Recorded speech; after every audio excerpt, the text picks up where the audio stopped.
Hello students, কেমন আছো তোমরা? আশা করি সকলেই ভালো আছো। জ্ঞানজ্যোতি কোচিং সেন্টারের পক্ষ থেকে তোমাদের সকলকে জানাই আরও একবার স্বাগত। তো আজকে আমি তোমাদের সঙ্গে যে টপিকটি নিয়ে আলোচনা করব সেটা দেখো, তোমরা স্ক্রিনে দেখতে পাচ্ছ, ব্রাহ্মণ ও শিক্ষা ব্যবস্থায় শিক্ষার ব্যয়ভার।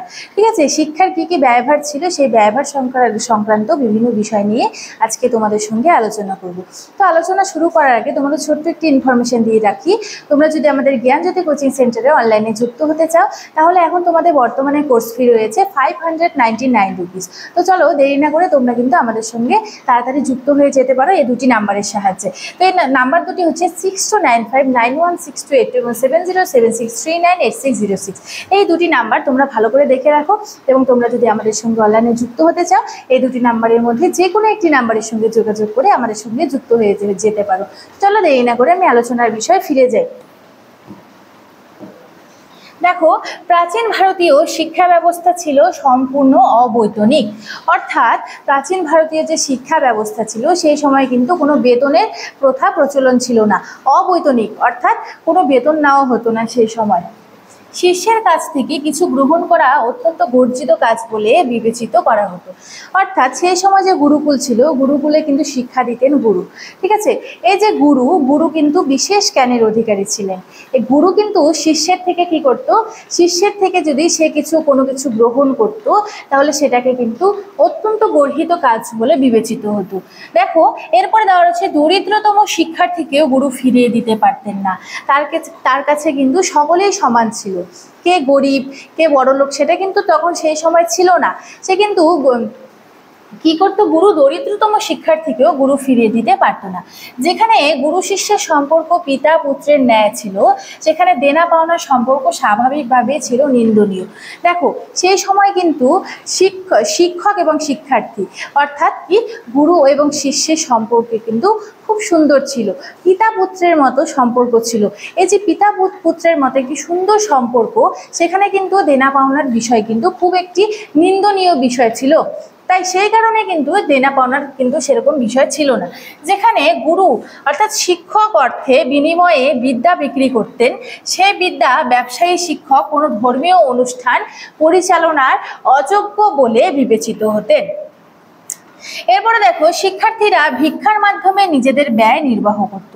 সেই সময় যে গুরুকুল যে ব্যবস্থা ছিল অর্থাৎ বিদ্যালয়ের ব্যবস্থা ছিল, সেই সময় কি করত, শিক্ষার্থীরা কিন্তু ভিক্ষা করে তাদের নিজেদের ব্যয়ভার নিজেরাই গ্রহণ করত।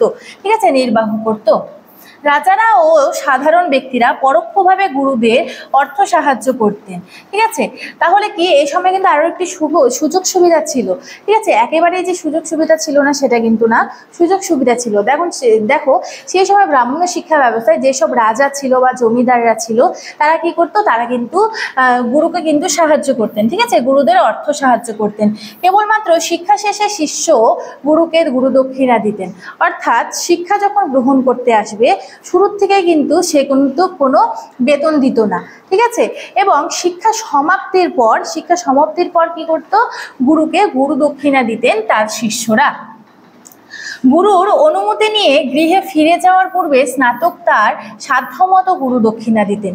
কোনো জোর জবরদস্তি বা জোর জুলুম কিন্তু সেখানে ছিল না।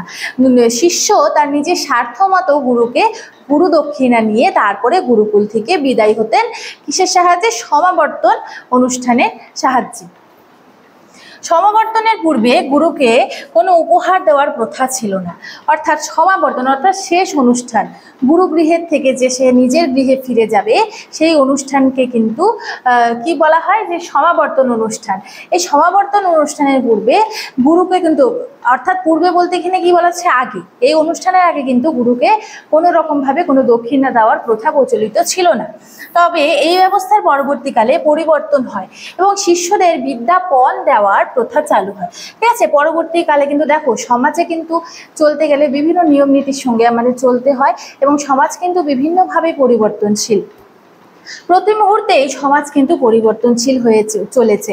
ঠিক সেই রকমভাবেই ব্রাহ্মণ শিক্ষা ব্যবস্থায় এই রীতিও কিন্তু পরবর্তীকালে পরিবর্তন হয় এবং শিষ্যদের বিদ্যাপন দেওয়ার প্রথা চালু হয়। সেই সব বিদ্যার্থীরা বিদ্যাপন দিতে অসমর্থ হতো, তারা শ্রমের বিনিময়ে বিদ্যার্জন করত। দেখো এই সময় কিন্তু যারা আর্থিকভাবে পিছিয়ে ছিল, ঠিক আছে, আর্থিকভাবে পিছিয়ে ছিল এবং যেসব বিদ্যার্থীরা বিদ্যাপন দিতে অসমর্থ হতো তারা শ্রমের বিনিময়ে বিদ্যার্জন করত। অর্থাৎ কি তারা খাটনি করত, গুরুগৃহের যাবতীয় কাজ এবং কি তারা কিন্তু গোধানেরও রক্ষণাবেক্ষণ কিন্তু করত। দেখো তক্ষশিলায় প্রাচীন শিক্ষণ কেন্দ্রে এই ধরনের ব্যবস্থা ছিল। তাহলে এই ধরনের ব্যবস্থা কোথায় ছিল? এটা ধরনের ব্যবস্থা ছিল তক্ষশিলায় প্রাচীন শিক্ষণ কেন্দ্রে। ঠিক আছে, প্রাচীন শিক্ষণ কেন্দ্রে কিন্তু এই ধরনের ব্যবস্থা ছিল।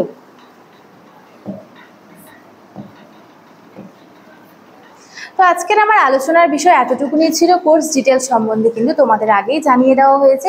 তো তোমরা যারা যারা যুক্ত হতে চাও স্ক্রিনে দেওয়া দুটো নাম্বারের মধ্যে যে কোনো একটি নাম্বারের সঙ্গে যোগাযোগ করে তোমরা যুক্ত হয়ে যেতে পারো। তো ভিডিওটি শুরু থেকে শেষ পর্যন্ত দেখার জন্য থ্যাংক ইউ।